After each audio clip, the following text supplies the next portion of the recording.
तो अभी हमने देखा कि किसी इलेक्ट्रिक डाइपोल को यूनिफॉर्म इलेक्ट्रिक फील्ड में रखेंगे तो उस पर नेट फोर्स होगा ज़ीरो, टॉर्क लगेगा।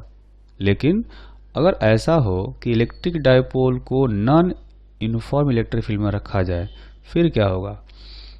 तो देख सकते हैं यहाँ पर हमने लिखा है इलेक्ट्रिक डाइपोल इन external non uniform electric field, है ना। तो external non uniform electric field में इसको रखा गया है। तो आप देखेंगे एक फिगर बनाया है जिस पे एक्स एक्सिस है और वाई एक्सिस है। एक चार्ज है माइनस क्यू जो कि ऑरिजिन से एक्स डिस्टेंस पर रखा गया है ना। मतलब ये जो है निगेटिव चार्ज, ये इसका एक्स कोऑर्डिनेट है एक्स, और जो पॉजिटिव चार्ज है इसको रखा गया है x प्लस डी एक्स पर। ये जो डिस्टेंस है ये है x प्लस डी एक्स, यानी दोनों चार्ज के बीच का जो सेपरेशन है ये है dx। ठीक, तो ऐसा मान सकते हैं कि जो इलेक्ट्रिक फील्ड है वो इलेक्ट्रिक फील्ड x डायरेक्शन में वेरी कर रहा है ना। इधर वेरी कर रहा है तो उसका डायरेक्शन यूनिफॉर्म मान लेते हैं, लेकिन उसका मैग्नीट्यूड वेरी कर रहा है। तो निगेटिव चार्ज यहाँ पर है वहाँ पर इलेक्ट्रिक फील्ड का स्ट्रेंथ मान लेते हैं Ex, और जहाँ पॉजिटिव चार्ज है वहाँ पर इलेक्ट्रिक फील्ड का वैल्यू मान लेते हैं Ex dx, Ex plus dx। ये जस्ट एक सिंबल है ना, कि इस पोजीशन पर इलेक्ट्रिक फील्ड इतना है। ठीक, तो अगर हम देखेंगे कि नेट फोर्स जो लगेगा इस चार्ज पर, तो पॉजिटिव चार्ज पर फोर्स लगेगा Q into E X plus D X, minus इस निगेटिव चार्ज पर जो फोर्स लगेगा वो उल्टा डायरेक्शन में लगेगा। इस पर लगेगा Q into E X negative direction में, और इस पर लगेगा इधर Q into E X plus D X positive direction में। तो पॉजिटिव डायरेक्शन में फोर्स इतना लग रहा होगा और नेगेटिव डायरेक्शन में फोर्स लग रहा होगा Q इंटू ई एक्स। तो इसको हम लोग लिख सकते हैं Q into E X plus D X minus E X, है ना। ऐसे लिखा जा सकता है। इसको थोड़ा सा और तरीके से लिखें तो ये क्या है, ये इलेक्ट्रिक फील्ड में चेंज हो गया है ना, चेंज इन इलेक्ट्रिक फील्ड। इसको अभी ऐसे ही लिखेंगे। हम लोग क्या करते हैं dx से ऊपर नीचे मल्टीप्लाई कर देते हैं, तो कोई चेंज नहीं आना चाहिए वैल्यू में। Q इंटू, अब हमने कहा कि ये जो इलेक्ट्रिक फील्ड का डिफरेंस है, यानी कि यहाँ पर जो इलेक्ट्रिक फील्ड है और इस चार्ज के पास जो इलेक्ट्रिक फील्ड है, दोनों इलेक्ट्रिक फील्ड का जो डिफरेंस है उसके इक्वल ये वाली वैल्यू होनी चाहिए। तो उसको हम लोग ऐसे भी लिख सकते हैं d इंटू ई। ठीक है, x डायरेक्शन में इलेक्ट्रिक फील्ड में जो चेंज हो रहा होगा वो बहुत स्मॉल चेंज होगा, क्योंकि ये जो डिस्टेंस है वो भी बहुत स्मॉल है। ये dx चेंज जो डिस्टेंस है बहुत स्मॉल ले रखा है, तो इलेक्ट्रिक फील्ड में ये जो चेंज होगा ये बहुत स्मॉल होगा। तो उसको हम लोग लिखेंगे dE, और नीचे है dx इंटू dx। तो यहाँ पर इसको थोड़ा सा री अरेंज करेंगे तो हम लोग करेंगे कि Q इंटू डी एक्स एक साथ रख देते हैं और dE बाई डी एक्स को एक साथ में रख देते हैं। तो चार्ज इंटू ये जो dx है, ये दोनों चार्ज के बीच का सेपरेशन हो गया है ना। निगेटिव चार्ज और पॉजिटिव चार्ज के बीच का सेपरेशन यहाँ पर dx है। तो Q इंटू डी एक्स को यहाँ पर डाइपोल मोमेंट लिखा जा सकता है, और d बाई डी एक्स। तो ये ध्यान रखना है हमें कि जब भी किसी डाइपोल पर फोर्स निकालना हो एक्सटर्नल नॉन यूनिफॉर्म फील्ड में, तो क्या करेंगे, लिखेंगे dipole moment into rate of change of electric field with x, है ना, विथ रेस्पेक्ट टू एक्स लिख सकते हैं, विथ रेस्पेक्ट टू एक्स। तो इस तरह से हम लिख सकते हैं।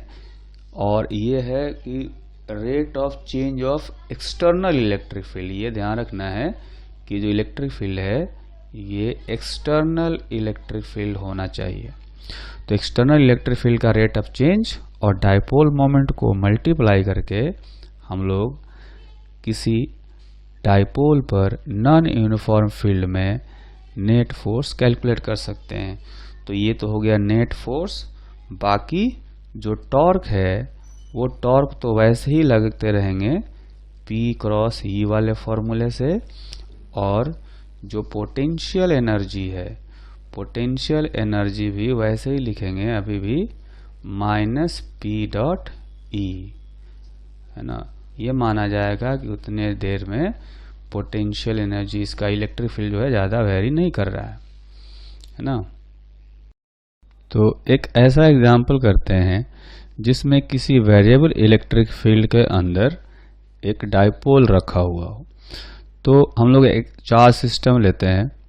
ये चार्ज सिस्टम है Q, एक चार्ज है ना, और इस लाइन में एक डायपोल रखा हुआ है इधर। तो ये जो डायपोल है इसका डायपोल मोमेंट है P, और इस डायपोल से R डिस्टेंस पर ये चार्ज है ना। तो हमें पता करना है, find force on dipole due to point charge Q। तो अब ऐसा कर सकते हैं कि अगर हमें डायपोल पर फोर्स निकालना हो तो dipole moment into rate of change of electric field DE/dr, ठीक है। अब ये हमने कहा था कि जो इलेक्ट्रिक फील्ड है वो एक्सटर्नल फील्ड होता है। तो इस डायपोल के लिए ये जो चार्ज का इलेक्ट्रिक फील्ड यहाँ पर आएगा वो एक्सटर्नल होगा, है ना। तो इस चार्ज के कारण से यहाँ पर इलेक्ट्रिक फील्ड जो आता है वो आता है KQ डिवाइडेड बाई R²। तो इसको हमें डिफरेंशिएट करना है। ये एक्सटर्नल फील्ड होगा इस डायपोल के लिए, तो इसको डिफरेंशिएट करेंगे तो आएगा KQ divided by R³ minus into 2।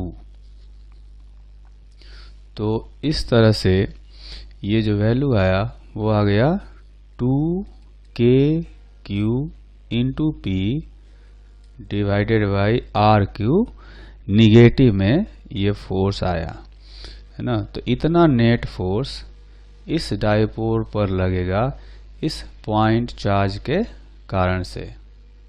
तो एक और एग्जांपल करते हैं ऐसा ही।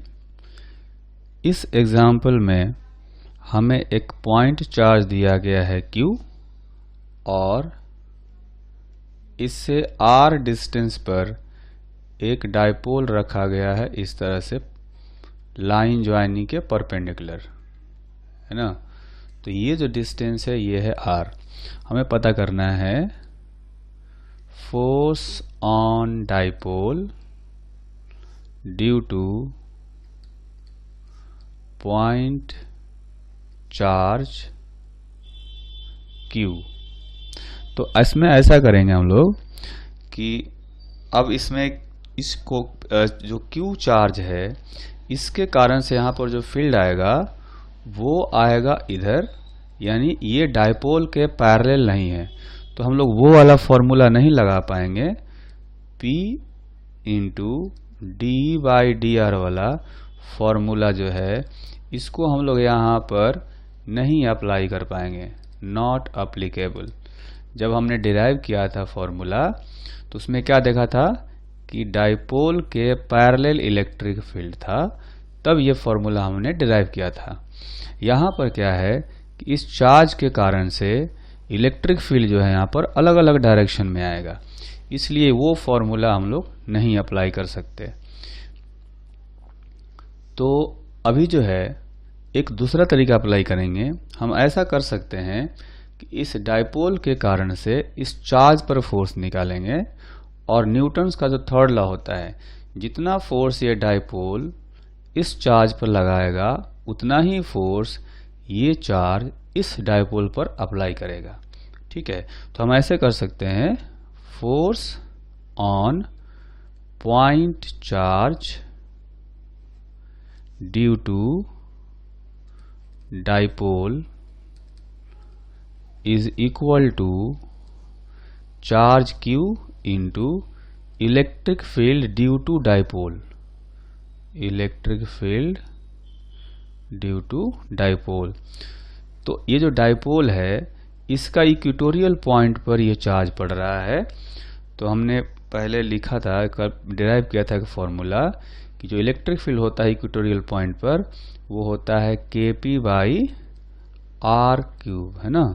तो इतना ही फोर्स ये इस पॉइंट चार्ज पर लगेगा, KQP बाई आर क्यूब, है ना। इतना फोर्स लगेगा इस डाइपोल द्वारा इस पॉइंट चार्ज पर, और ये भी कह सकते हैं कि इतना ही फोर्स ये पॉइंट चार्ज इस डाइपोल पर लगाएगा।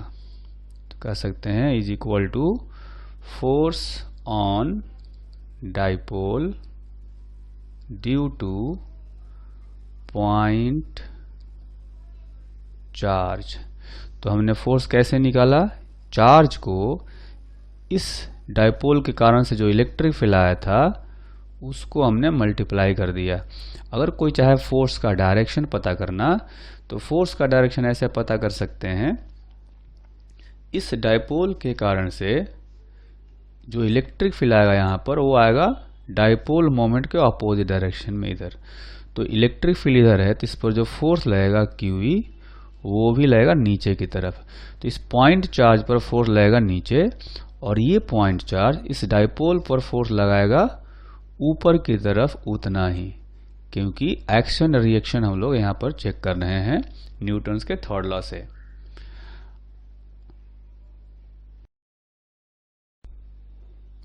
तो एक और एग्जाम्पल करेंगे। इस एग्जाम्पल में हमें दो डाइपोल दिए गए हैं, एक डाइपोल है P1 और दूसरा डाइपोल है P2।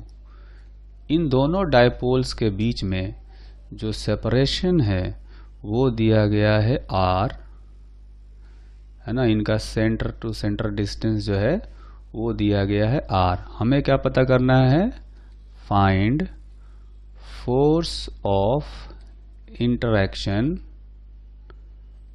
between the two dipoles, between the two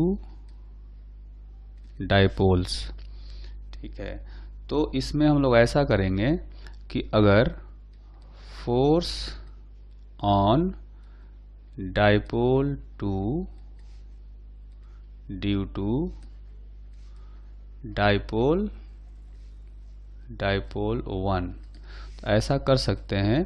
अगर फोर्स 2 पर निकालना है तो उसके डाइपोल मोमेंट को हम लोग मल्टीप्लाई करेंगे, और इसके कारण से, पहले वाले के कारण से यहाँ पर फील्ड होगा E1, और इसके फील्ड में ये डाइपोल रखा हुआ है। तो इस पर हम फोर्स निकालेंगे, तो P2 को मल्टीप्लाई करेंगे dE1 बाई dr से। E1 का मतलब हो गया electric field due to dipole 1। तो P2 इंटू जो E1 का वैल्यू आएगा वो हो जाएगा, क्योंकि इस डाइपोल के एक्सियल पॉइंट पर ये P2 पड़ रहा है, तो एक्सियल पॉइंट पर फॉर्मूला होता है इलेक्ट्रिक फील्ड का 2kP1 बाई आर क्यूब। तो इसको हम लोग डिफरेंशिएट करेंगे, तो dE1 बाई dr1 हो जाएगा 2kp1 divided by r power 4 minus 2 यानी -6kp1p2 divided by r power 4 है ना। यहाँ डिफरेंशिएट करेंगे तो यहाँ पर 2 नहीं, यहाँ पर 3 आना चाहिए, इसको करेक्ट कर लेंगे। यहाँ पर पावर में 3 है तो ऊपर भी 3 आएगा, है ना। तो फाइनल जो फॉर्मूला आया फोर्स का वो आ गया 6kp1 into p2 divided by r power 4। तो यहाँ पर हमने फोर्स निकाला है पहले वाले डायपोल के कारण से दूसरे पर। अगर दूसरे वाले कारण से पहले वाले पर कैलकुलेट करेंगे तो भी सेम वैल्यू आएगा, क्योंकि ये एक्चुअली में एक्शन और रिएक्शन है इसलिए।